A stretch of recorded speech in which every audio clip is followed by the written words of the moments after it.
اعوذ باللہ من الشیطان الرجیم بسم اللہ الرحمن الرحیم اللہم صل علی سیدنا و مولانا محمد وعلی آلہ و اصحابہ وبارک وسلم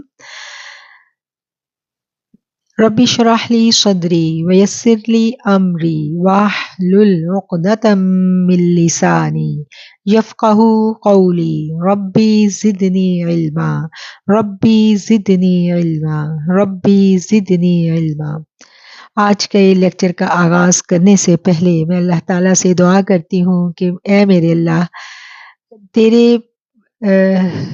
تیری ان بندیوں کی جو طلب ہے، جو چاہت ہے، جو ان کی خواہش ہے تجھے ملنے کی، تجھے پانے کی، تو میری زبان سے وہ الفاظ جاری کر دے ان کے لیے کہ ان کو تجھ سے ملن کی جو تمنا اور جو آرزو ہے وہ پوری ہو سکے۔ آمین ثم آمین۔ یقیناً رب سے ملن آسان کام نہیں ہے، یہ بہت بڑی طلب ہے، بہت بڑی خواہش ہے جو جب اندر جاگ جاتی ہے، اندر پیدا ہو جاتی ہے، تو پھر آپ بے قرار ہو جاتے ہیں اور آپ کو رب چاہیے اور آپ کی روح کہیں بھی قرار نہیں پاتی۔ یہ طالب المولا ارواح کیا ہوتی ہیں اور یہ طلب ان میں کب جاگتی ہے، اس موضوع پر بھی ہم آج بات کرنے کی کوشش کریں گے۔ اور جو آپ لوگوں کی طرف سے بہت سارے سوالات مجھے آئے، وائس میسیجز آئے، ان کو اکٹھا کر کے میں نے کچھ پوائنٹس جو ہیں وہ نوٹ کیے ہیں، جو ان تمام سوالات کا کیا کہنا چاہیے، ایک ایکسٹریکٹ ہے، ایک ایسنس ہے، جن کو میں پہلے بیان کروں گی اور پھر اس کے بعد ہم ان باتوں کو اللہ کی کتاب کی روشنی میں جاننے کی کوشش کریں گے جو ہم جاننا چاہتے ہیں، جو ہمارے لیے جاننی بے حد ضروری ہے، اور ان کو جانے بنا ہم اس راہ گزر پر چلنا ہمارے لیے بہت دشوار ہوگا۔ یہ زاد راہ ہے، یہ قرآن ہی زاد راہ ہے، قرآن ہی سے ہمیں مدد ملتی ہے، قرآن ہی سے ہم نے وہ سارے کے سارے کوڈ لینے ہیں، وہ سارے کے سارے کیا کہنا چاہیے، یہ کوڈ قرآن ہمیں دیتا جائے گا اور وہ کوڈ ہم استعمال کرتے جائیں گے تو ہم اس راہ پر بلندیوں کی جانب رواں دواں رہیں گے انشاءاللہ، کیونکہ یہ ایسی راہ ہے کہ جہاں پر جتنی تیزی سے آپ اوپر جاتے ہیں دھڑام سے گر بھی جاتے ہیں، اور جو گر جاتا ہے پھر اس کو سنبھلنے میں گھنٹے اور دن نہیں لگتے، برسوں لگ جاتے ہیں، بہت ٹائم لگ جاتا ہے۔ جو آپ لوگوں کی طرف سے سوالات آئے، پہلے میں ان کو آپ کے سامنے بیان کر دوں کہ عورت کا جو روحانی سفر ہے کیا یہ مرد کے روحانی سفر سے مختلف ہوتا ہے؟ اگر ہاں تو کیسے؟ عورت یہ سفر مرشد کے بغیر، کسی خانقاہ پر ٹائم سپینڈ کیے بغیر گھر میں بیٹھ کر طے کر سکتی ہے؟ اگر کر سکتی ہے تو کیسے؟ کیا عورت آن لائن مرشد سے بیعت ہو کر، ان سے وابستہ ہو کر مراقبات، وظائف اور چلہ کشی کے ذریعے اپنے رب کو پا سکتی ہے؟ جیسا کہ آج کل مختلف پیران کرام نے واٹس ایپ گروپ بنائے ہوئے ہیں جہاں پر باقاعدہ چلہ کشی کروائی جاتی ہے، جلالی جمالی وظائف کروائی جاتے ہیں، پرہیز کے ساتھ اجازتیں دی جاتی ہیں۔ ایسے گروپس کو جوائن کر لینے کے بعد کیا ہم اپنے رب کو پا سکتے ہیں؟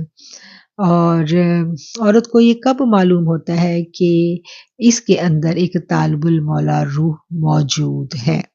یہ وہ 4-5 پوائنٹس تھے جو میں نے آپ لوگوں کے سوالات میں سے ایکسٹریکٹ کیے ہیں، نوٹ کیے ہیں۔ اب ہم ان باتوں پر ڈسکس کریں گے اور جاننے کی کوشش کریں گے کہ کیا ایک عورت، ایک مرد، دونوں کی روحوں میں کوئی فرق ہوتا ہے، دونوں کی طلب میں کوئی فرق ہوتا ہے؟ اگر ہے تو کیا فرق ہے دونوں میں، دونوں کا روحانی سفر کیسے مختلف ہوتا ہے؟ آج ہم ان باتوں کو جاننے کی کوشش کریں گے۔ اللہ تعالیٰ سے میں دعا کرتی ہوں، التجا کرتی ہوں کہ میرا مالک میری زبان پر وہ الفاظ جاری کر دے جن سے آپ کے، میری سننے والی تمام خواتین کے دلوں کے دریچے کھلتے چلے جائیں۔ آمین ثم آمین۔ سب سے پہلے ہم قرآن کریم کی سورہ نساء کی پہلی آیت اس کو دیکھیں گے، اور قرآن کریم کی ان آیات کی روشنی میں ہم یہ جاننے کی، سمجھنے کی کوشش کریں گے کہ عورت جو ہے یہ مرد سے مختلف ہے، اگر ہے تو کیسے؟ اور جو ایک مکتبہ فکر ہے وہ یہ کہتا ہے کہ عورت اور مرد کے روحانی سفر میں کوئی ڈفرنس نہیں ہے۔ اس بات کو بھی ہم جاننے کی کوشش کریں گے۔ ڈیفینیٹلی قرآن میں اللہ تعالیٰ نے دو ہی جنس کا ذکر کیا ہے، مرد کا اور عورت کا، اور عورت کے لیے نساء کا لفظ آیا ہے، اور نساء کا لفظ جو ہے وہ قرآن کریم میں تقریباً 46 ٹائم آیا ہے، یعنی 46 مرتبہ اللہ تعالیٰ نے عورت کا ذکر قرآن کریم میں کیا ہے، 46 ٹائم تقریباً نساء کا جو لفظ ہے وہ آیا ہے، یعنی عورت کے بارے میں الگ سے بات کی گئی ہے۔ سورہ نساء کی پہلی آیت کو ہم دیکھتے ہیں۔ اعوذ باللہ من الشیطان الرجیم، بسم اللہ الرحمن الرحیم۔ یا ایھا الناس اتقوا ربکم الذی خلقکم من نفس واحدۃ وخلق منها زوجها وبث منهما رجالا كثيرا ونساء واتقوا الله الذي تساءلون به والارحام ان اللہ کان علیکم رقیبا۔ یہ سورہ نساء کی پہلی آیت ہے۔ اب ہم اس کا ترجمہ دیکھتے ہیں۔ یا ایھا الناس اتقوا، اے لوگو تقوی اختیار کرو، اللہ سے ڈرو، ربکم الذی، جو کہ رب ہے تمہارا، جس نے پیدا کیا تمہیں ایک نفس سے، نفس واحدۃ۔ اچھا، اب ایک ایک لفظ پہ ہم نے غور کرتے ہوئے آگے بڑھنا ہے۔ سب سے پہلے کہا گیا کہ اے لوگو، عوام الناس کو مخاطب کیا گیا، اور عوام الناس کو مخاطب کر کے اللہ تعالیٰ کہہ رہا ہے کہ اپنے رب سے ڈرو، اور اتقو، تقوی اختیار کرو، ڈرو رب سے جو تمہارا رب ہے، جس نے تمہیں پیدا کیا ایک جان سے، نفس واحدۃ، ایک جان سے، وخلق منہا، اور پیدا کیا اس سے، زوجہا، اس کا جوڑا، یعنی پہلے ایک جان پیدا کی گئی، حضرت آدم علیہ السلام کی تخلیق کی گئی، پھر ان کا جوڑا بنا دیا گیا، وبث منہما رجالا، اور پھیلا دیے گئے ان دونوں سے مرد، وکثیرا، بہت سے، ونساء، اور عورتیں، یعنی پہلے ایک جان سے ایک جان پیدا کی گئی، وہ کون تھے؟ آدم علیہ السلام۔ آدم علیہ السلام سے پھر اللہ نے آگے کیا کہا کہ ان کا جوڑا بنایا، یعنی انہی میں سے پھر ایک اور وجود اللہ نے تخلیق کیا، ایک فرد تھا اس میں سے ایک نیا فرد تخلیق کیا گیا۔ اب یہاں پر ہم غور کرتے جانا ہے، ایک فرد تھا اس میں سے ایک اور تخلیق کیا گیا، اور پھر ان کو اللہ کہہ رہے کہ میں نے پھیلا دیا، اور ڈرو اللہ سے، وہ ذات ہے، تم ایک دوسرے سے سوال کرتے ہو، بھی والارحام، تم تساءلون، تم سوال کرتے ہو، بھی والارحام، ساتھ اس کے اور رشتہ داریوں کے، بے شک اللہ تم پر نگران ہے۔ اچھا، اب ہم دیکھتے ہیں کہ پہلے ایک تھا، یعنی جو انسان کی تخلیق ہے وہ ایک ہی ہوئی ہے، اس کی نفسیات ایک ہیں، اس کا جو سٹرکچر ہے پورے کا پورا، روح کا جو فارمیٹ ہے وہ ایک ہے۔ اب اس میں سے جب اللہ نے کہا کہ میں نے جوڑے بنا دیے، پھر اسی میں سے ایک اور تخلیق کیا، اب ان دونوں کو آمنے سامنے کر دیا، ٹھیک ہے؟ کیسے؟ اب اس آیت کا آخری حصہ ہم دیکھیں گے، تساءلون، تم ایک دوسرے سے سوال کرتے ہو، کیسے؟ کہ اللہ تعالیٰ نے ان دونوں کے درمیان جو رشتہ مقرر کیا، جو رشتہ داری بنائی، اس سے ڈرو جس کے نام پر ایک دوسرے سے مانگتے ہو اور ایک دوسرے سے سوال کرتے ہو۔ مختلف لوگوں نے جو اس کے ترجمے کیے، تساءلون، مانگتے ہو، کیا مانگنا ہے، کیا سوال کرنا ہے؟ حقوق کا سوال کیا جاتا ہے نا، کیونکہ اللہ کہتا ہے کہ اللہ نے ہی رشتے بنائے ہیں، اور یہ جو رشتے ناتے ہیں یہ اللہ کے نام پر جوڑے جاتے ہیں نا، اور پھر ان کے حقوق ایک دوسرے سے مانگے جاتے ہیں۔ تو اب یہاں پر پتہ چلا کہ وہ جو ایک تخلیق تھی اس سے ایک دوسری تخلیق ہوئی، اب وہ دو چیزیں ہیں اور دونوں کی اپنی اپنی ریکوائرمنٹس ہیں۔ اگر اپنی ریکوائرمنٹ ہے تو دونوں ایک دوسرے سے سوال کر رہے ہیں نا، اگر وہ دونوں سیم ہی چیز ہو تو وہ ایک دوسرے سے سوال تو نہیں کریں گے نا. تو اب وہ دونوں ایک دوسرے سے سوال کرتے ہیں، رشتہ داریوں کے، حقوق کے، ناطے کے، تعلق کے. اب ان میں کچھ کچھ فرق ہے، یعنی ہر جو ضمنی فرق ہیں وہ سب میں اپنی اپنی ایک الگ مکمل پرسنالٹی ہے، مکمل شخصیت ہے، اور ایک اپنا مکمل مزاج ہے. مرد کا ایک اپنا مکمل مزاج ہے، عورت کا ایک اپنا مکمل مزاج ہے. وہ دونوں یہاں پر فرق ہیں، ٹھیک ہے. ان کی بیس ایک ہے، واحد. اور اس کے بعد پھر آگے جو پراپرٹیز ہیں، جو آگے ان کی نفسیات ہیں، ان کی چونکہ ان کی ذمہ داریاں دونوں کی فرق ہیں، اس لیے اب ان دونوں میں یہاں پر ہمیں سمجھ آ گئی بات کہ ان دونوں کا مقام مرتبہ وہ فرق ہے. اور پھر اللہ کہہ رہا ہے کہ بے شک اللہ جو ہے حوبن، وہ اللہ تعالیٰ جو ان اللہ کان علیکم رقیبا، بے شک اللہ تعالیٰ تم پر نگہبان ہے. اللہ تعالیٰ سب دیکھنے والا ہے، سب کچھ جاننے والا ہے، جو اس نے بندے بنائے اور جو ان کی نفسیات ہے. اور اللہ نے ان کے حقوق بھی رکھے نا، ایک دوسرے کے لیے حقوق بھی رکھے. اور تخلیق کے جو مراحل ہیں، ہمیں یہ سمجھ آ گئی کہ تخلیق کا جو مراحل ہے اس میں اول مرحلہ کیا تھا، آدم کی تخلیق تھی. پھر اس کے بعد اس میں سے ایک اور وجود تخلیق کیا گیا، الذین تساءلون، اور وہ ذات کہ تم ایک دوسرے سے سوال کرتے ہو. اب دونوں الگ الگ مکمل شخصیات آمنے سامنے دکھائی دے رہی ہیں. عورت جو ہے وہ بہت ساری باتوں میں مرد سے فرق ہے، ٹھیک ہے. اس کی نفسیات فرق ہے، اس کی ذمہ داریاں فرق ہیں، اور اس کا جو کیا کہنا چاہیے، اس کی جسمانی ساخت فرق ہے. اس ڈفرنس کی وجہ سے اس کا جو روحانی سفر ہے وہ بھی یقیناً مرد سے مختلف ہوگا. لیکن جو اعمال کے لحاظ سے اگر ہم دیکھیں اللہ کے ہاں تو کوئی فرق نہیں ہے. وہی گناہ جو مرد کرے گا، جتنی سزا مرد کو ہے اس گناہ کی اللہ کے ہاں اتنی ہی سزا عورت کو ہے. کہیں یہ نہیں ہے جیسے ہمارے معاشروں میں یہ ہوتا ہے کہ اگر مرد گناہ کر لے تو کوئی گناہ نہیں ہے، عورت گناہ کرے تو وہ گناہ گار زیادہ ہے. ہمارے یہ معاشرے میں ہے، اللہ کے ہاں ایسا نہیں ہے، اللہ کے ہاں برابر ہیں. کیسے؟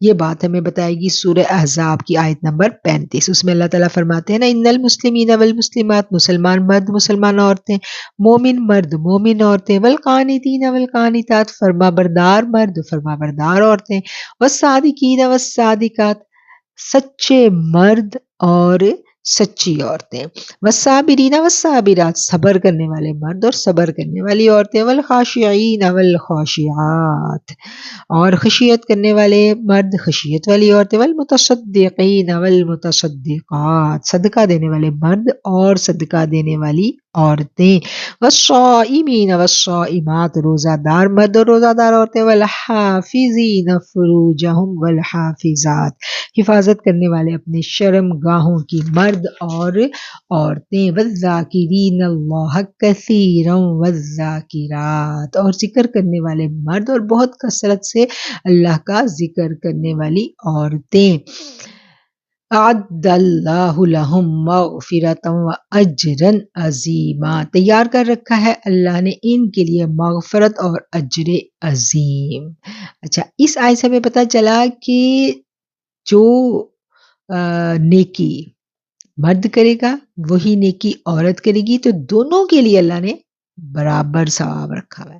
ایسا نہیں ہے کہ ایک عورت جو ہے اگر وہ ایک نیکی کا کام کرتی ہے، یا اگر عورت کو یعنی بالفرض محال ہم دیکھتے ہیں چھوٹی چھوٹی باتوں میں جو اللہ تعالیٰ نے نیکیاں رکھی ہوئی ہیں، تو وہ اگر ایک عورت کو کسی بات پہ 70 نیکیاں مل رہی ہیں تو مرد کو بھی 70 ہی ملیں گی. ایسا نہیں ہے. روزہ فرض ہے، اس کو رکھنا ہے، مرد کے لیے بھی اتنا ہی ثواب ہے، عورت کے لیے بھی اتنا ہی ثواب ہے. تو ایسا نہیں ہے، ثواب میں، جزا میں، سزا میں دونوں برابر ہیں. اور اگر کوئی مرد کرے گا، ہمیں قرآن سے پتہ چلتا ہے، چوری کرے گا جو اس کی سزا وہی عورت کی، جو مرد زنا کرے گا جو اس کی سزا وہی عورت کی. مطلب ہر گناہ کا اجر اور اس کی سزا، ٹھیک ہے. جزا اور سزا کے معاملے میں مرد عورت بالکل برابر ہے۔ اچھا، اب کس بات میں مختلف ہے؟ ان کی جسمانی ساخت مختلف ہے، ان کی ذمہ داریاں مختلف ہیں۔ عورت کے اوپر جو اسلام نے ذمہ داری ڈالی ہے وہ تخلیق کی ذمہ داری ہے، وہ بچے پیدا کرتی ہے اور اس کے بعد ان بچوں کی تربیت کرتی ہے، اور اس کے اوپر اس کو ایکسٹرا اللہ تعالیٰ جو ہے وہ ایکسٹرا اجر و ثواب دیتے ہیں، ٹھیک ہے؟ اور اس اجر و ثواب کی، اس کی جو ایکسٹرا ایفرٹ ہے اس کی اللہ بڑی قدر بھی کرتے ہیں۔ اور پھر مرد کو کہا گیا کہ تم نے بھی اس کی قدر کرنی ہے۔ ماں کے اوپر سب سے زیادہ جو حق ہے وہ اس کے بیٹے کا رکھا گیا۔ آپ کو پتہ ہے کہ سب سے زیادہ بیٹے کے اوپر حق اپنی ماں کا ہے، اور بیٹی کے اوپر پہلا حق شوہر کا ہے۔ یہ کتنی عجیب بات ہے کہ بیٹی کے اوپر پہلا حق شوہر کا اور بیٹے پہ پہلا حق ماں کا۔ تو یہ بات یعنی اللہ تعالیٰ نے پھر وہ جو تخلیق کی جو ذمہ داری کے اوپر وہ جسمانی تکلیف سہتی ہے اس کو الگ سے اجر و ثواب دیا، اس کا مرتبہ بڑھا دیا، جنت ماں کے قدموں کے نیچے رکھ دی، اور بہت کچھ اللہ تعالیٰ نے ماں کو عطا کیا۔ نبی کریم صلی اللہ علیہ وسلم کی احادیث سے ہمیں پتہ چلتا ہے کہ ماں کا رتبہ، ماں کا مقام اللہ کے ہاں کیا ہے، یعنی اس کو ایک بلند مرتبہ عطا کر دیا گیا۔ اس کی جو عقل اور جو فہم اللہ تعالیٰ نے اس کو عطا کی۔ اچھا، ایک یہاں پر یہ بھی سوال پیدا ہوتا ہے کہ کیا عورت اور مرد کا جو روحانی سفر ہے اگر وہ مختلف ہے تو اس میں عورت خدا نخواستہ کم عقل ہے جس کی وجہ سے عورت پیچھے رہ جائے گی، اور مرد جو ہے وہ بڑا عقل مند ہے اور مرد جو ہے جلدی جلدی آگے پہنچ جائے گا۔ تو یہ بھی بالکل غلط بات ہے، اس پہ بھی آپ سمجھ لیں کہ بالکل کراس لگا دیں، ایسا کہیں نہیں ہے۔ عورت کہیں سے بھی کم عقل نہیں ہے۔ جتنی عقل اور فہم کی عورت کو ضرورت تھی اللہ نے وہ اس کو ادا کی۔ اللہ پیدا کرنے والا ہے، تخلیق کیا ہے اس نے مرد کو بھی اور عورت کو بھی، جہاں پر جو چاہیے تھا اس نے اس کو ادا کیا۔ عورت کو جہاں جہاں جتنی معاملہ فہمی کی ضرورت تھی اس کو دی، اس نے جتنی بہت سارے معاملات میں ہم دیکھتے ہیں کہ عورت معاملہ فہمی میں، فہم و فراست میں مرد سے بہت زیادہ ہوتی ہے۔ بہت سارے فیلڈ ایسے ہیں، گھر کے معاملات دیکھ لیں، مردوں کو نہیں پتہ چلتا لیکن عورت بہت احسن طریقے سے سارے کام کر لیتی ہے۔ بچوں کو سنبھالنا اس کو کوئی مشکل نہیں لگتا، بچوں کی نفسیات کو وہ بہت اچھا سمجھتی ہے۔ مطلب کہ بہت سارے معاملات ایسے ہیں کہ جن میں مرد سے کئی گنا آگے ہے عورت۔ اور آپ نے دیکھا ہوگا کہ مرد بھی بہت سارے جو گھریلو معاملات ہیں اس میں ڈیسیژن کرنے سے پہلے اپنی بیوی سے مشورہ کرنا ضروری سمجھتے ہیں، کیونکہ ان کو پتہ ہے کہ ان معاملات کی جو فراست ہے وہ ان سے زیادہ عورت کے پاس ہے۔ اور اسی طرح ہم نبی کریم صلی اللہ علیہ وسلم کی زندگی میں بھی دیکھتے ہیں کہ میرے آقا علیہ الصلوۃ والسلام بھی جب آپ کے اوپر پہلی وحی آئی تو آپ سب سے پہلے کس کے پاس آئے تھے؟ حضرت بی بی خدیجہ کے پاس گئے تھے، اپنی زوجہ کے پاس گئے تھے، اور آپ نے ان سے جو ہے کہا تھا، اپنا حال دل بیان کیا تھا، اپنے دل کی بے قراری کا بیان کیا تھا۔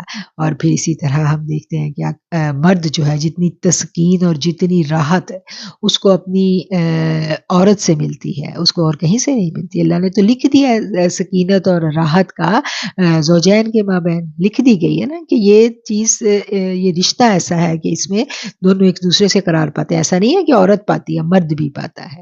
اور پھر ہم دیکھتے ہیں کہ آقا علیہ الصلوۃ والسلام جب ٹریولنگ میں جاتے تھے، جب سفر میں جاتے تھے تو ایک بیوی کو ضرور ساتھ رکھتے تھے کہ عورت کی پریزنس مرد کی شخصیت کو تکمیل دیتی ہے۔ یہ بات بھی بڑی سمجھنے والی اور قابل غور بات ہے۔ اگر وہ کوئی بیوقوف چیز ہوتی تو اس کو کیوں جو ہے اتنا بڑا رتبہ دیا جاتا کہ جنگوں کے سفر ہو رہے ہیں، بڑی بڑی مارکوں پہ جایا جا رہا ہے اور ایک بیوی ساتھ ہے، کیوں؟ سوچنے کی بات ہے نا۔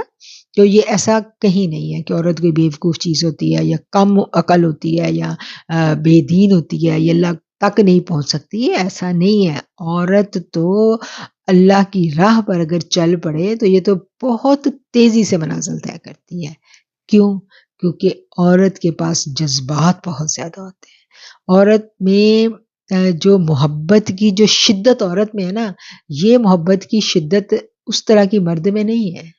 مرد مزاجن طبعاً اللہ تعالیٰ نے ٹھنڈے مزاج کا بنایا ہے، وہ بڑی دھیمے دھیمے انداز میں چلتا ہے۔ عورت تو تہس نہس کر دیتی ہے، بھاگ جاتی ہے، وہ تو کہتی ہے بس مجھے اللہ چاہیے تو چاہیے، اور اسی وجہ سے وہ بہت زیادہ نقصان اٹھاتی ہے، بہت زیادہ نقصان اٹھاتی ہے۔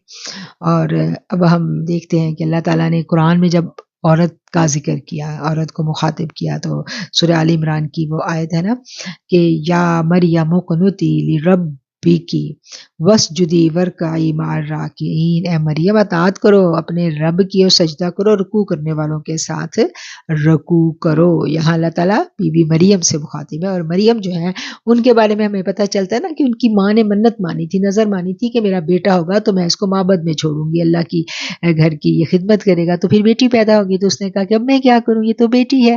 تو اللہ نے یہ نہیں کہا کہ اب بیٹی پیدا ہوگی ہے تو بس اب تم اس سے کوئی کام نہیں لوگی، تو بیٹی پیدا ہوگی ہے تو یہ کیسے میری یعنی میرے دین کے لیے وقف ہوگی، نہیں، ایسا کچھ نہیں، منت مانی گئی تھی تو اس کو بیٹی کو اللہ نے قبول کیا، اور ایسا زبردست قبول کیا، ایسا زبردست قبول کیا کہ آپ دیکھیں کہ ان کو چن لیا اللہ نے، اللہ تعالیٰ نے چن لیا بی بی مریم کو، اور پھر وہ مرتبہ اور مقام دیا عورتوں کے اوپر، ان کو وہ فضیلت عطا فرمائی، پھر اللہ نے ان کے اندر جو ہے کس طرح سے اللہ نے اپنی روح پھونکی ان میں۔ اور سورہ تحریم میں اللہ تعالیٰ فرماتے ہیں اور مثال بیان فرمائی مریم بنت عمران کی جس نے اپنی ناموس کی حفاظت کی، پھر ہم نے اپنی طرف سے اس میں روح پھونک دی، اور مریم نے اپنے رب کی کتابوں کی تصدیق کی اور وہ عبادت گزاروں میں تھی۔ تو ہمیں کیا پتہ چلا کہ جب اللہ تعالیٰ نے مریم کو قبول کر لیا تو پھر اللہ نے یہ نہیں کیا کہ اب یہ عورت ہے تو میں اس کو کوئی یعنی نچلا مقام دوں، جب اللہ اس کو مقام دینے پہ آیا تو پھر اللہ نے اس میں اپنی روح پھونکی، اور اس کو بن باپ کے بیٹا عطا ہوا، اور وہ بیٹا ایسا عطا ہوا کہ اس نے اپنی ماں کی پاک دامنی کی گواہی گودی میں دی۔ وہ عورت جو چنی گئی تھی اس کے اوپر جب الزام لگا تو میرے رب نے قدرت، جو اللہ کی قدرت کے کچھ قوانین ہوتے ہیں نا زندگی کے، دنیا کے قوانین، ان کے خلاف اللہ نہیں چلتا، کبھی کبھی جب رحمت جوش میں آتی ہے تو پھر ان قوانین کو الٹ پلٹ کر دیا جاتا ہے۔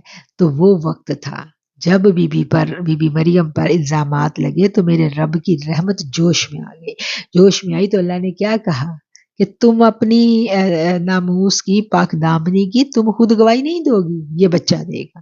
اور پھر وہ بچہ گودی میں بولا، شیرخوار بچہ کبھی بولتا ہے تو بولا، ایک قانون توڑا گیا اس عورت کی ناموس کے لیے جس کو اللہ نے چن لیا۔ تو عورت تھی نا مریم، لیکن جب اللہ نے چن لیا تو چنی گئی۔ تو ایسا نہیں ہے کہ عورت چنی نہیں جا سکتی، عورت بھی چنی جاتی ہے، اور جب عورت چن لی جاتی ہے تو پھر اللہ اس کو قبول کر لیتا ہے، اور عورت کم عقل نہیں ہے۔ یہ بات ہمیں پتہ چلتی ہے سورہ نمل کی اس آیت کو جب ہم پڑھتے ہیں، جب وہ واقعہ پورے کا پورا سورہ نمل میں بیان کیا جاتا ہے، حضرت سلیمان علیہ السلام کے دربار میں وہ جو آئی تھیں ملکہ آئی تھیں، ٹھیک ہے نا، تو ملکہ کو جب اس نے خط لکھا تھا، حضرت سلیمان کا خط پہنچا تو اس نے اس خط کو پڑھا تو اس کی معاملہ فہمی دیکھیں، وہ عورت ہی تھی نا لیکن اس میں اتنی زبردست معاملہ فہمی تھی کہ وہ تہ تک پہنچ گئی کہ یہ خط جو ہے اس میں جو چھپی ہوئی جو جلال تھا اس خط کے لفظوں میں، اس عورت نے اس کو سمجھ لیا، اور اس نے بالکل مقابلہ کرنے کی یا جنگ کرنے کی کوئی حماقت نہیں کی، اور اس نے بڑا اچھا ایک رویہ اپنایا، ایک اچھا رستہ اختیار کیا، اور پھر وہ قرآن ہی بیان کرتا ہے کہ جب وہ سلیمان علیہ السلام کے دربار میں آتی ہے تو کہتی ہے قالت ربی انی ظلمت نفسی واسلمت مع سلیمان للہ رب العالمین، اے میرے رب میں نے اپنے اوپر ظلم کیا، اب میں سلیمان علیہ السلام کے رب العالمین کی متی اور فرما بردار بنتی ہوں۔ اس نے پہچان لیا، حق کو پہچان لیا، اور ملکہ تھی، حکمران تھی، چاہتی تو سامنے آ جاتی، جنگ و جدل کرتی۔ اس نے کہا نہیں، میں نے سنا ہے کہ بادشاہ اگر کسی جگہ جاتے ہیں تو تہس نہس کر دیتے ہیں۔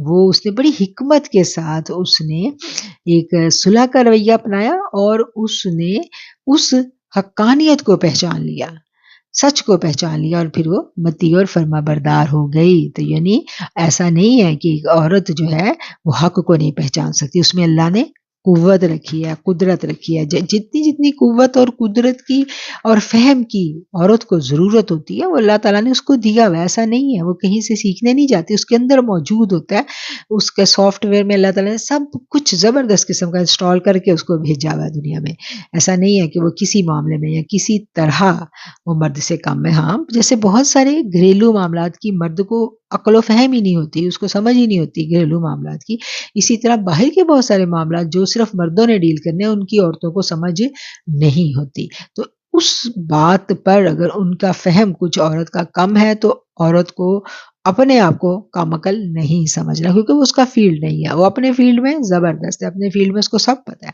اور عورت اپنے جذبات کی وجہ سے اللہ کا بڑا قرب پا لیتی ہے۔ یہ قرب جو تھا ہم دیکھتے ہیں حضرت خولہ نے پایا، حضرت خولہ نے پایا نا قرب، جب وہ ان کا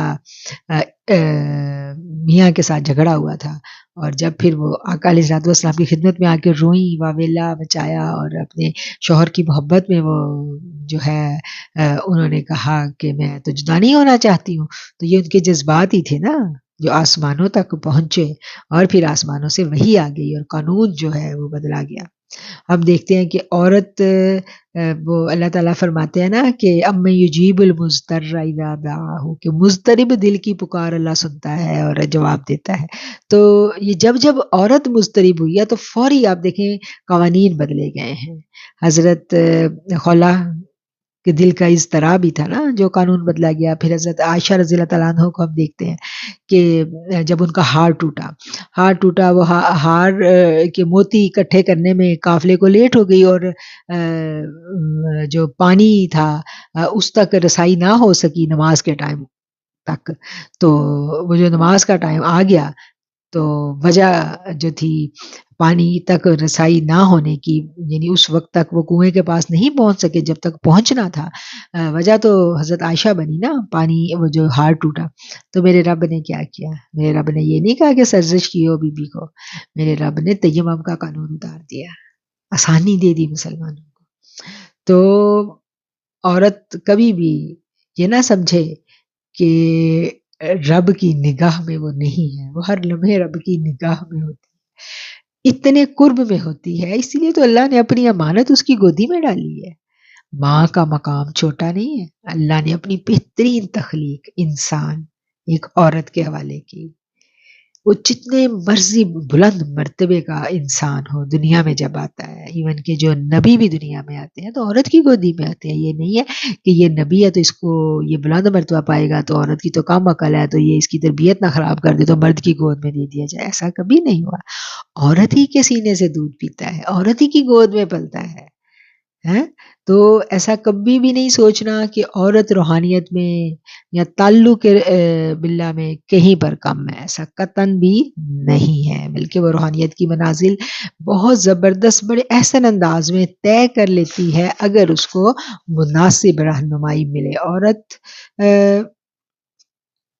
کی جو تربیت ہے، اگر اس کی تربیت اور اس کی تعلیم دین کے جو پراپر انداز میں کی جائے دینی احکامات کی روشنی میں، تو اس کا مرتبہ اور اس کا مقام جو ہے بہت بلند ہو جاتا ہے، اور نبی کریم صلی اللہ علیہ وآلہ وسلم نے اس سلسلے میں بہت زبردست انداز میں خواتین کی تربیت کی، اور آپ نے آپ کی احادیث جو ہیں وہ ہمیں ملتی ہیں جہاں پر آپ نے عورت کی تربیت اور عورت کی تعلیم پر بڑا زور دیا۔ کہیں پر یہ نہیں آیا کہ مسلمان پر علم حاصل کرنا فرض ہے، صرف مردوں پر فرض ہے، نہیں، عورت کی تعلیم لازم ہے، جس طرح مرد کی لازم ہے اسی طرح عورت کی لازم ہے۔ یہ کبھی بھی نہیں سوچنا چاہیے ہمیں کہ عورت کے لیے تعلیم جو ہے وہ ضروری نہیں ہے، عورت کے لیے بھی تعلیم اتنی ہی ضروری ہے، اتنی ہی فرض ہے جتنی مرد کے لیے فرض ہے۔ ابھی قرآن کی چند آیات کو ہم نے پڑھا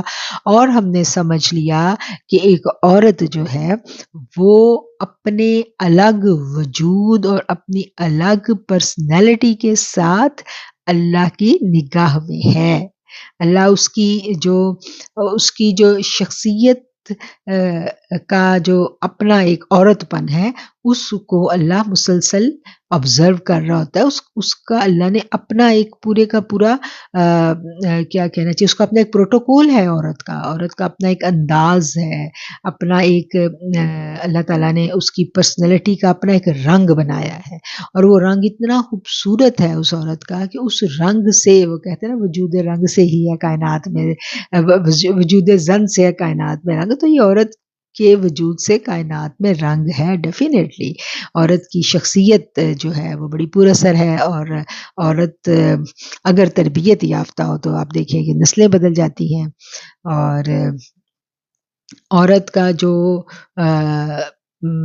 زندگی کا جو سفر ہے، جو حیات کا سفر ہے، جو ذمہ داریوں کا سفر ہے، وہ مرد سے مختلف ہے. ٹھیک ہے، اس کی اپنی ایک الگ جگہ ہے، اپنی الگ شناخت ہے.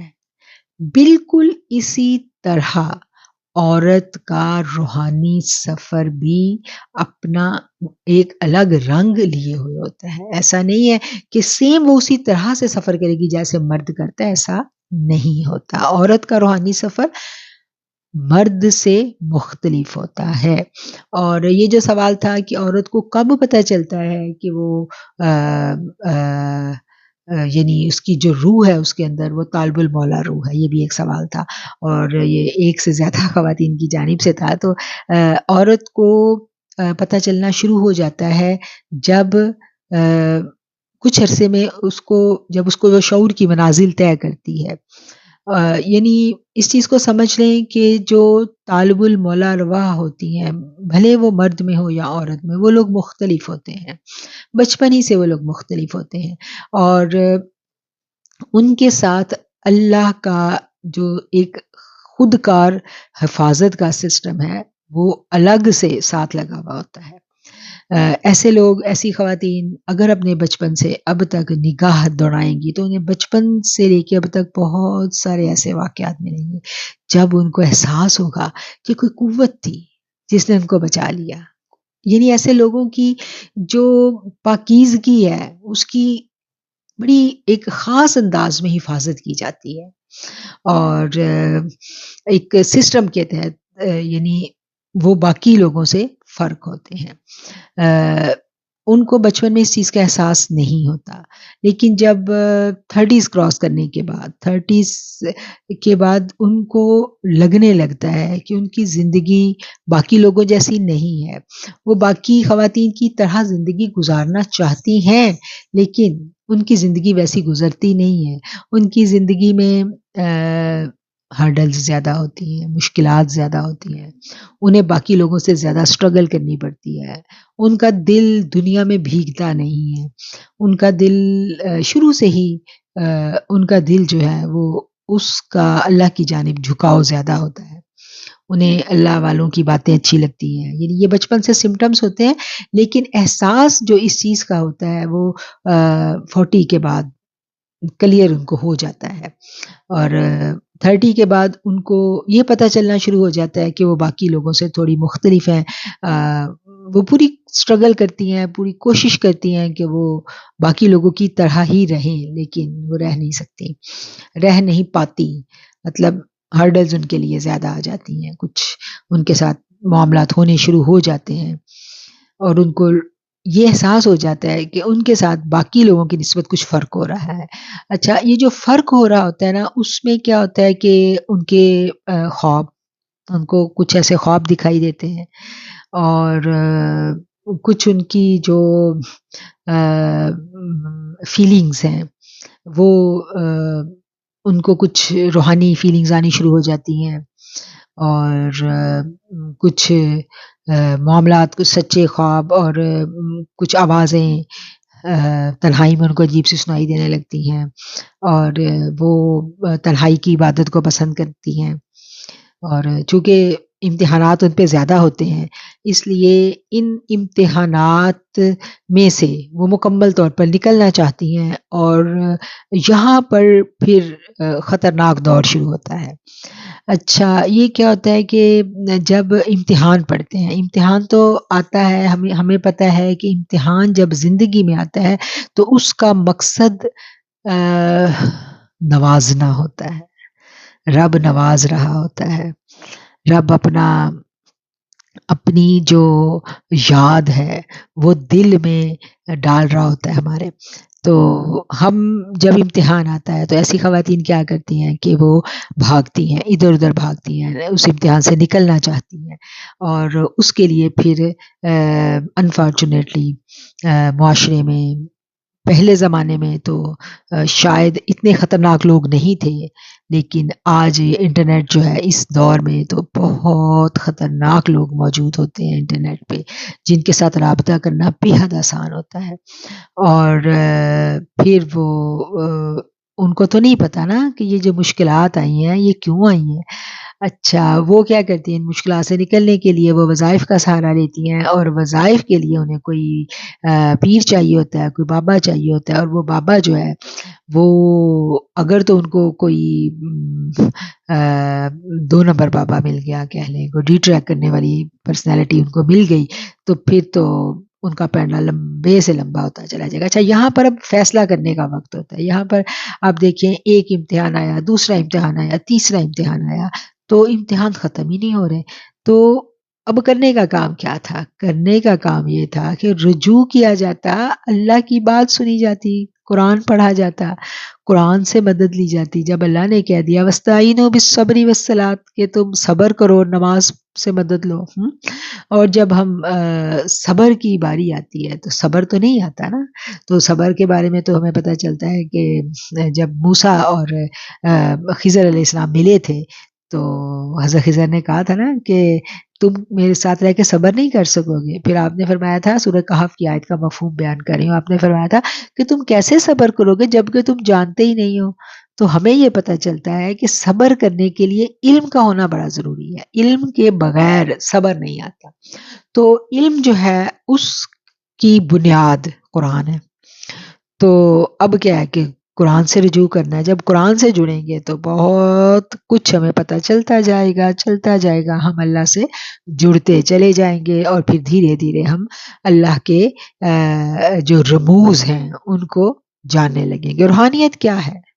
روحانیت یہ تھوڑی ہے، روحانیت کے کشف و کرامات کا نام تھوڑا ہی ہے. روحانیت جو ہے یہ تو رب کی پہچان، اور رب کی جب پہچان ہو جائے تو پھر رب کی دوستی، جب رب کی دوستی ہو گئی تو پھر جو دوست ہوتا ہے وہ تو دوست کا بڑا رازدار ہوتا ہے. تو اللہ جو ہے وہ اپنے رازوں میں اپنے بندے کو شریک کرنے لگتا ہے، اور یہی جو رازداری ہے یہی روحانیت ہے.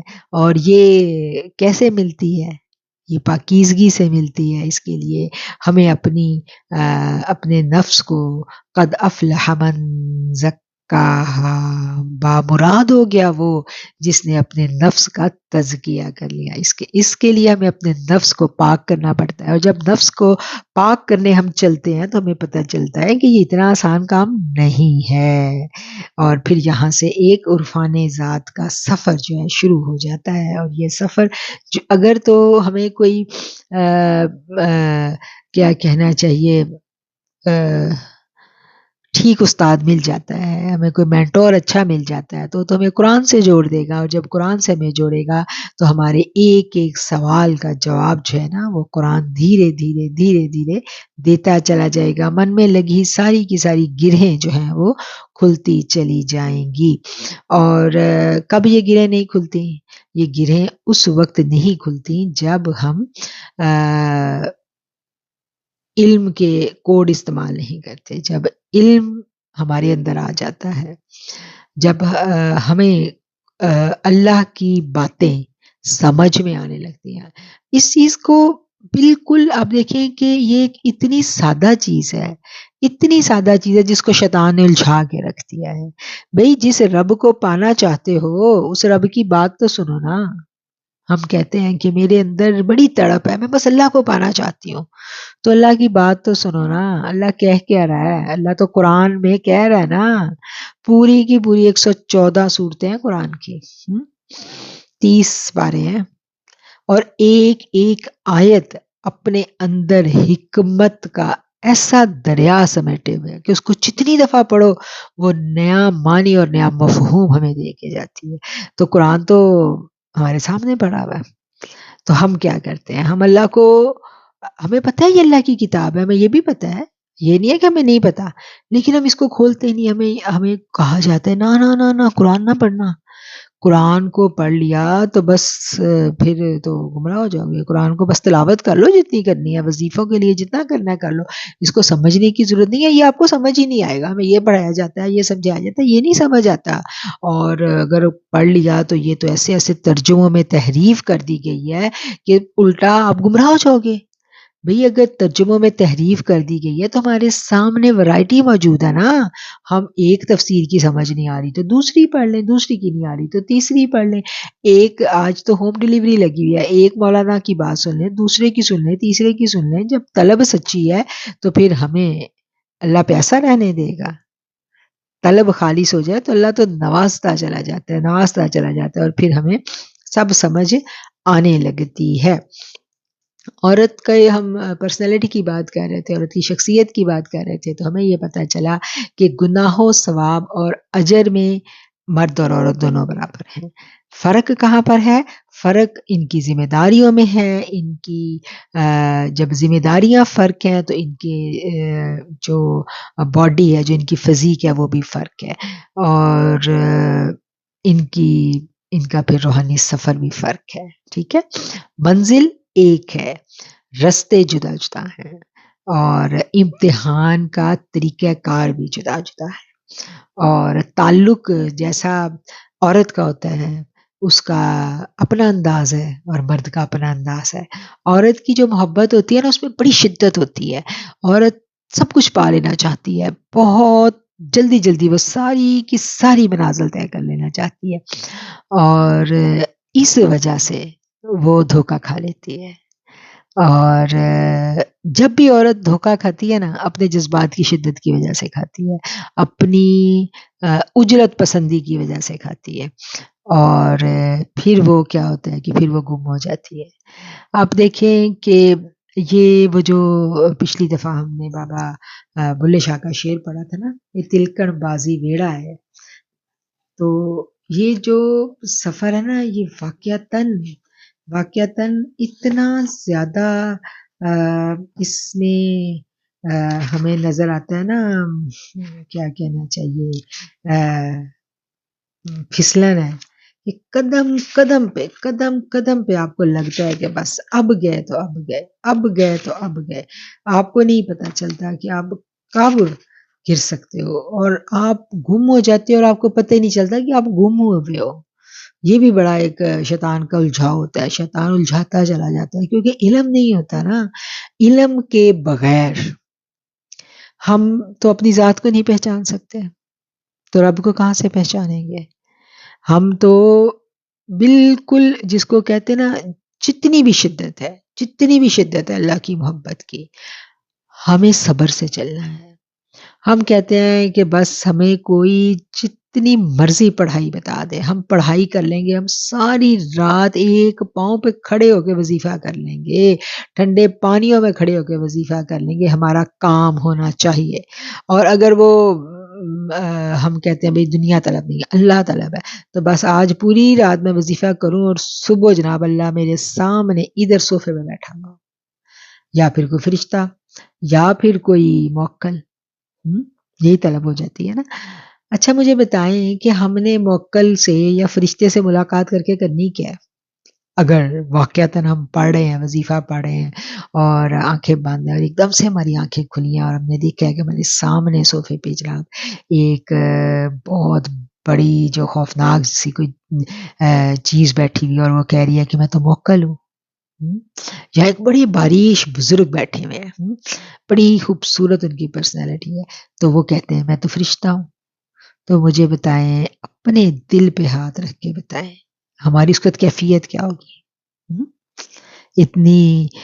اتنا وسعتوں والا ہمارا دل ہے کہ ہم اس حقیقت اپنے آپ کو اس لمحے میں لے کے جائیں نا، تو کیا ہم قبول کر سکتے ہیں؟ تو ہم تو فوراً سوئے ہوئے میاں کو جگائیں گے، شوہر کو جگائیں گے، چیخیں مارنی شروع کر دیں گے۔ تو اگر سپوز ہم نے اپنے جذبات پہ قابو پا بھی لیا اور ہم خوش ہو گئے کہ موکل آ گیا ہے اور اب موکل سے ہم نے کام لینے ہیں، تو موکل ہمارا غلام بن گیا ہے، تو مجھے بتائیں کہ جو عبادت کی تھی کس کے لیے کی تھی؟ دنیا حاصل کرنے کے لیے کی تھی، تو مل گئی دنیا، پھر اللہ تو نکل گیا نا، پھر اللہ نہیں ملتا، ایسے اللہ نہیں ملتا۔ جو طلب ہے نا، جو طلب ہے، اگر طلب خواہشات کی تکمیل ہے تو اللہ اس کا بندوبست کر کے آپ کو اس مسند پہ بٹھا دے گا۔ اللہ کہے گا چل بی بی اب تو بیٹھ کے تو اپنا پیر خانہ چمکا، تو بس لوگ آپ کے پاس دعائیں کروانے آئیں گے اور آپ کی دعائیں قبول بھی ہوں گی ان کے بارے میں۔ لیکن ایسا نہیں ہے کہ اللہ پھر آپ کو ملے، اللہ سینٹر سے نکل جاتا ہے، پھر آپ کو مخلوق کے حوالے کر کے اللہ چلا جاتا ہے، اللہ پھر ادھر نہیں ہوتا۔ تو اللہ تو جس کو کہتے ہیں نا کہ وہ جو بابا بلے شاہ نے کہا تھا نا، یہ رب ملدا ناتے ہیں تو ہوتے ہیں، تو اللہ تو ایسا نہیں ہے کہ شرطوں کے اوپر ملے، شرطوں پہ نہیں ملتا۔ اتنے نفل پڑھ لو تو اللہ مل جائے گا، اتنے عمرے کر لو تو اللہ مل جائے گا، ساری رات بیت اللہ کا طواف کر لو تو اللہ مل جائے گا، ایسا نہیں ہوتا، ایسا نہیں ہوتا۔ یہ سفر ہے، یہ جاری رہنا ہے، یہ دل کی پاکیزگی کے ساتھ اس سفر کو ہم نے جاری رکھنا ہے۔ کہیں ایسا ہمیں نظر آتا ہے صحابہ کرام کی زندگیوں میں، صحابیات کی زندگی میں، بی بی فاطمہ تو زہرا کی زندگی میں جا کے دیکھ لیں، کہیں نظر آتا ہے کہ زندگی رک گئی ہے؟ زندگی نہیں رکتی، زندگی تو چلتی ہی رہنی ہے، قربانی بے قربانی، امتحان بے امتحان۔ کتنے امتحان دیے ایمان والوں نے، امتحان پہ امتحان آتے ہی چلے جانے ہیں، امتحان نہیں ختم ہونے، یہ چلتے ہی رہنے ہیں۔ اور کیا ہے پھر اللہ کہاں ہے؟ بتائیں مجھے اللہ کہاں ہے، اللہ کیسے ملے گا؟ اتنی ساری باتیں ہم نے کر لی اللہ کو ڈھونڈنے میں، اتنے سارے جو پوائنٹس ہم نے ڈسکس کر لی اللہ کو ڈھونڈنے میں، اپنے آپ کو ڈھونڈنے میں۔ تو مجھے بتائیں اللہ کہاں ہے؟ کہاں ملے گا اللہ؟ یہ سوال آپ کے لیے میں چھوڑے جا رہی ہوں، اس سوال کو آپ نے نوٹ کرنا ہے، اور ہماری جو خانقاہ کی اسٹوڈنٹس ہیں وہ خانقاہ میں اس کا جواب دیں گی، اور جو لسنرز گروپ کی اسٹوڈنٹس ہیں وہ بھی جواب دیں گی اس کا، وہ بھی سن کے چپ نہیں کریں گی، وہ بھی بتائیں گے کہ پھر اللہ کہاں ہے۔ اب جو اتنا زیادہ ہم جان چکے ہیں رب کے بارے میں، رب کی تلاش کے بارے میں، تو اب جواب دینے کی آپ لوگوں کی باری ہے، آپ لوگوں نے بتانا ہے کہ پھر اللہ کہاں ہے۔ انشاءاللہ اسی موضوع کو ہم آگے بڑھائیں گے اور اس پر بات کریں گے۔ آج ہمارا ٹائم جو ہے وہ ختم ہو رہا ہے، ان الفاظ کے ساتھ میں آج کے گفتگو کو سمیٹتی ہوں۔ آخر الدعوانا ان الحمدللہ رب العالمین۔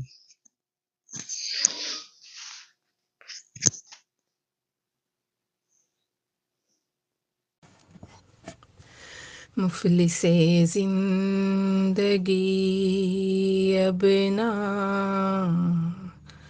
سمجھے کوئی، مفلس زندگی اب نہ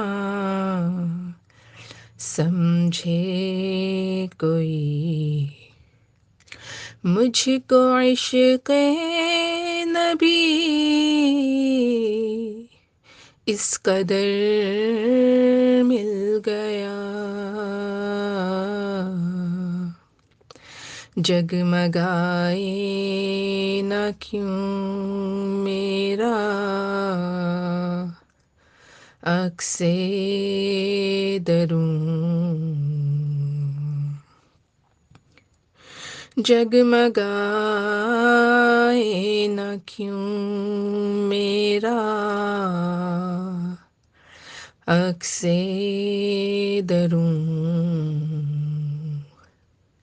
ایک پتھر کو آئینہ گر مل گیا، مفلس زندگی، جس کی رحمت سے تقدیر انسان کھلے، اس کی جانب ہی دروازۂ جاں کھلے، جس کی رحمت سے تقدیر انسان کھلے، اس کی جانب ہی دروازۂ جاں کھلے،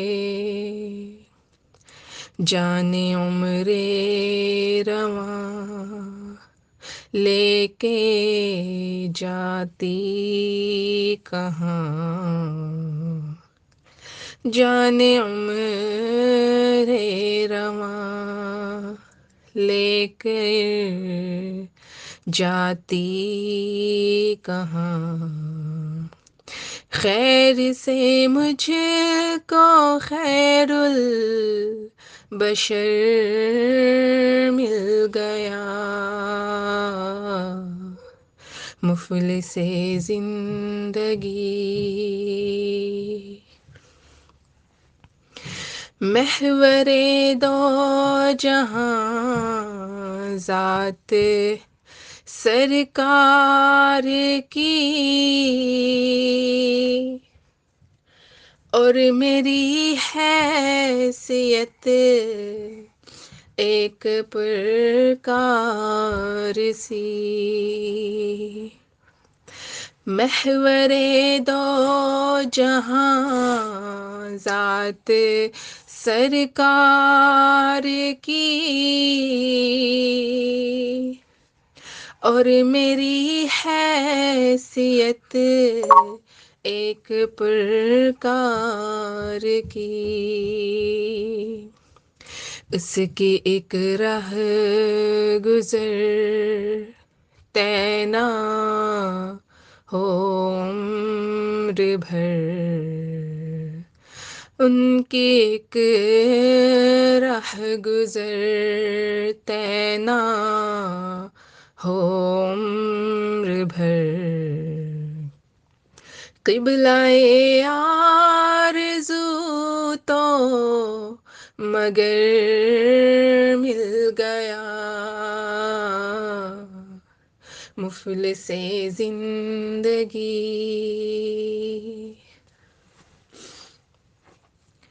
ان کی دیوانی ہوں، ان کی مجذوب ہوں،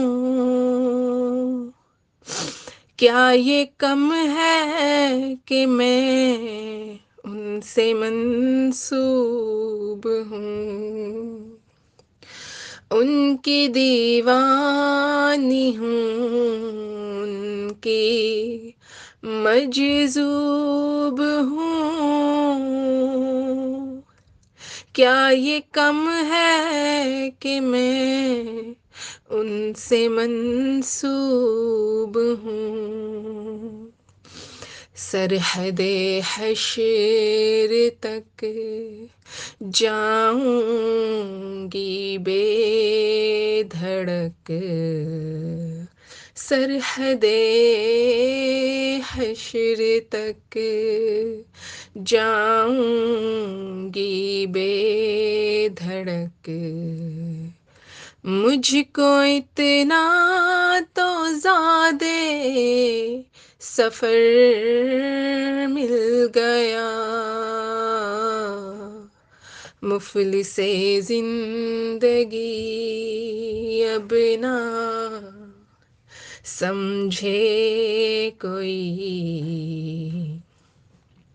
مجھ کو عشق نبی اس قدر مل گیا، ذہن بے رنگ تھا، سانس بے روپ تھی، روح پر معصیت کی کڑی دھوپ تھی، ذہن بے رنگ تھا، سانس بے روپ تھی، روح پر معصیت کی کڑی دھوپ تھی، ان کی چشمے غنی رونق جاں بنی، ان کی چشم غنی رونق جاں بنی، چھاؤں جت کی گھنی وہ شجر مل گیا، مفلس زندگی جب سے مجھ پر ہوا مصطفیٰ کا کرم، بن گیا دل مظفر چراغ حرم، جب سے مجھ پر ہوا مصطفیٰ کا کرم، بن گیا دل مظفر چراغ حرم، زندگی پھر رہی تھی بھٹکتی ہوئی،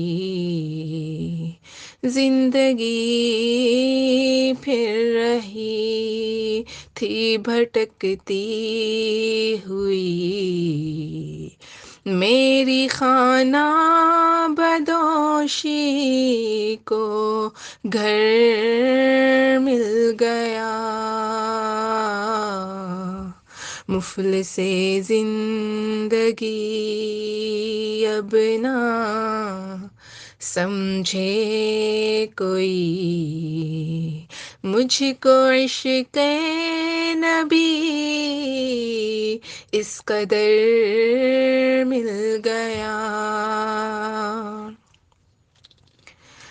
جس طرف سے بھی گزری میری خواہشیں، مجھ سے بچ کر نکلتی رہیں لغزشیں، جس طرف سے بھی گزری میری خواہشیں،